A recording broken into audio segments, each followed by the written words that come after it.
Thank you, everybody, for joining me today. And I thought we'd start. We have a couple of EIT winners here, which is a great achievement. So I thought we would start with little bits of introductions and a bit about your product. So perhaps, Mohammad, you could kick things off for us. Thank you, Kate, for the introduction, and glad to be here. My name is Mohamed Elamir. I am a co-founder of Woamy. Yeah, my background is in chemical engineering, material science, and sustainable entrepreneurship. Yeah, I have done in my master's AMIS, Advanced Materials for Innovation and Sustainability, which was part of EIT Raw Materials. And upon doing my thesis, I joined the Foamwood, which is the innovation that led to co-founding the company Woamy. Basically, our innovation revolves around creating a sustainable alternative to traditional plastic foam products. And we have developed a patented biodegradable foam in Aalto University. And our foam is made from cellulose. I have a sample right here. So our foam is made from cellulose, and it's not only like fully bio-based, it's also strong and lightweight that fits perfectly for packaging applications. And this innovation addresses like the issue of plastic pollution that we are tackling, and by providing this alternative, this sustainable alternative to it. And yeah. Great, thank you. And Andreas, fill us in. What do we need to know? Yeah, my name is Andreas from Würzburg, Germany. My scientific background is the materials development with a strong focus on batteries and recycling. I'm the coordinator of the EIT raw materials project HiQ-CARB and founder of the battery recycling startup Cell Circle. And in HiQ-CARB, we are working on sustainable, high-quality carbon materials made in Europe, which enable a better battery performance. And these materials consist of low carbon footprint, wet-beaded acetylene black, and bio-based ultra-thin carbon nanotubes. And both materials are conductive agents and show the best performance in combination.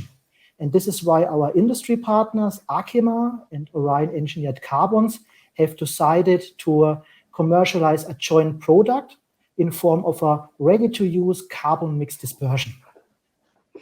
Fantastic. And a question for both of you. I mean, often when we're talking about materials innovation, it can be a little bit hard to see or to imagine the end product. Could you maybe both describe for me a little bit about what that might look like? Perhaps Mohammad, I know you've got your sample there, but obviously that's quite a small sample. So how you go from a side stream product to something that's commercially available? Yeah. So this is the sample of Woamy biofoam. If you're looking at it, like it looks like a styrofoam, but it's not. This is doesn't have any plastics in it. And so in terms of applications and of the product, so we have been after we co-founded the company, we have been there for a year and a half. We have spun off from Aalto University in June 2022, and then we raised a seed round that we closed it of 1 million in January last year. And we used that money to actually build our first pilot production machine that scale up, that kind of demonstrate the industrial scale. And this is kind of the biggest challenge. We are dealing here with a completely new innovation, a new material, and that needs a new process that it needs to be developed. And the typical stages of deep tech startup apply to us, that we have to kind of go through building the process ourselves, developing it until refining it until it becomes in an industrial level accepted, so that we can kind of sell it commercially, and also increasing the volume, which is the biggest aspect in dealing with foams. So for us, since our foam is fully biodegradable and recyclable, so it fits perfectly for single-use application, and for that we are entering the protective packaging market. It has insulation properties, it has cushioning properties, but it doesn't reach to the level that you would rely on other applications. So our focus is to replace different types of plastic foams in protecting various items.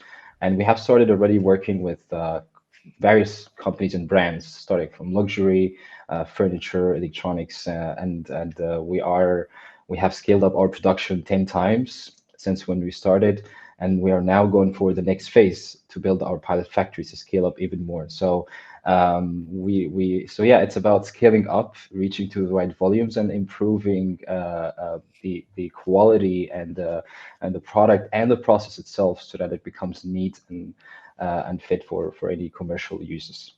And this is our goal. Thank you. Wow.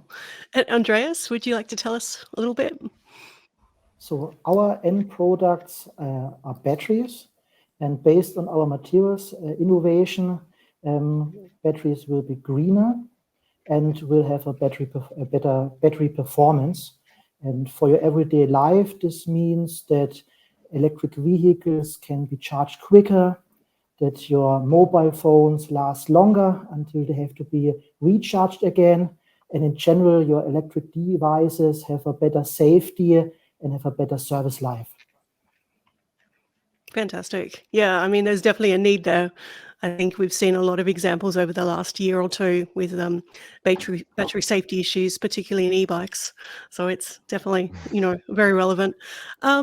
Question for both of you. I mean, you're both kind of coming from an academic background, like a lot of deep tech companies, of course.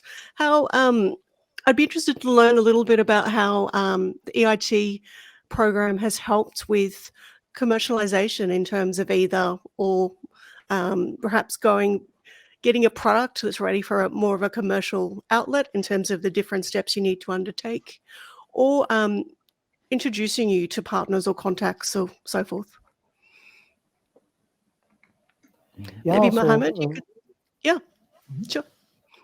Yeah.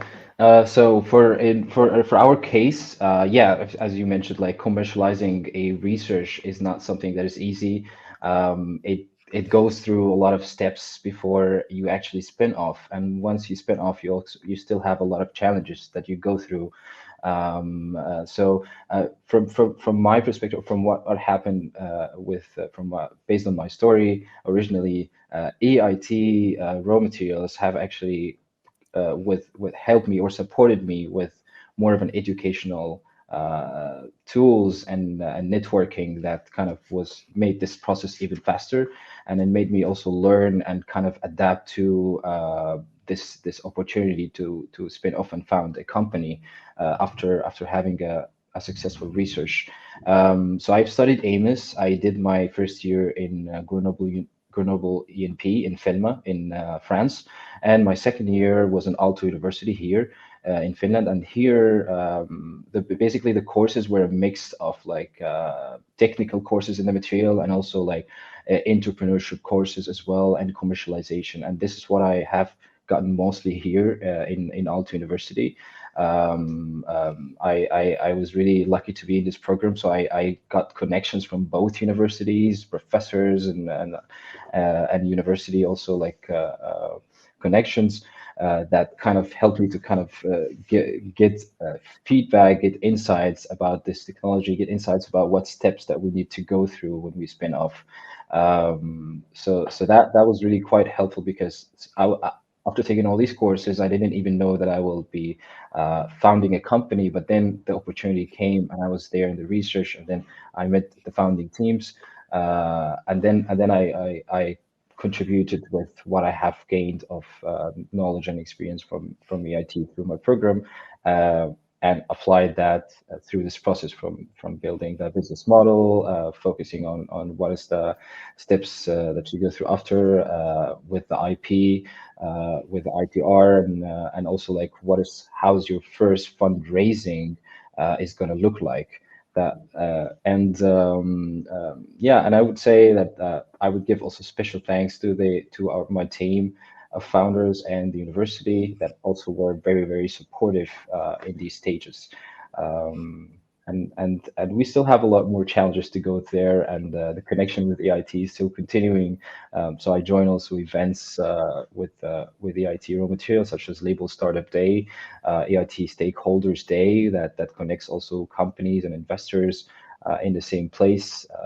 So these are all events and also activities that EIT engage us with them, and it's very helpful during our journey. Yeah. Great. I And how strongly about you, support. Andreas? Mm. Yeah, I strongly support what Mohamed has said. The EIT has also helped us a lot to bridge the gap between application-oriented research and industrial application. We benefited from advice, from the funding, and last but not least, from the big partners network of the EIT raw materials. And I enjoyed the cooperation with the EIT raw materials very much. And this is why I have initiated and coordinated 5 big battery projects up to now within the EIT raw materials. And also my startup sales circle is a result of a EIT business idea competition. Wow, that's great. Probably a last question. I know we've covered a lot of things in our chat today, so we don't need to ask, everything. Maybe what are some tips for people that are considering being involved in these kinds of programs? Do you have any thoughts on perhaps how they can choose programs or what kinds of things they should be looking at? Yeah, it's a very challenging question, like to find a good a specific. There's no direct answer for that, I would say. It depends on each one's desires of like how would they see themselves being an agent of change in the society, or like how would they see themselves like participating in a certain innovation or research, or even like working on a specific field. Mine personally, I was mostly like an activist in the back before joining AMIS. So I was an activist, ocean activist. I kind of I have worked with several organizations and led young teams. We have arranged like beach cleanups and awareness about plastic pollution. So, and I have studied the plastics already in my bachelor. So this is with the thing that like really resonated with my with what I wanted to do next. I have studied AMIS, the AMIS Advanced Materials, and the Advanced Materials can be mostly focused on batteries, solar panels, very kind of specific topics, and not mostly into the biomaterials. But I found a chance to use what I have learned in all my backgrounds to apply it into the biomaterial, and that worked out well for me. So yeah, I would think like just keep your eyes open on like chances like these. Surround yourself with a community such as EIT. EIT Raw Material has a really huge community, an alumni community as well, that is very supportive. You can get mentorship. You can get like courses in any field you want. You can get you can switch even like to learn something else or new fields while you are studying your program. So yeah, keep your options open, and try to like take a sip from each sea, if I would say that, and then you would find the really right opportunity, what you really want to do. So from my point of view, if you are a sustainable innovator who has already done the basic research, now has the goal to bring these developments into industry very, very quickly, I really recommend to join the EIT Raw Materials and to start, for example, upscaling projects because of the high TRL focus, and the focus on KPIs like innovations launched on the market, startups that are generated. And this perfectly complements other existing funding opportunities like the typical Horizon Europe projects, for example. Fantastic. Thank you so much for making the time to talk today. It's really interesting to hear about these programs from people who've actually done them from the inside and been able to, succeed and, gain credit and awards for your initiatives.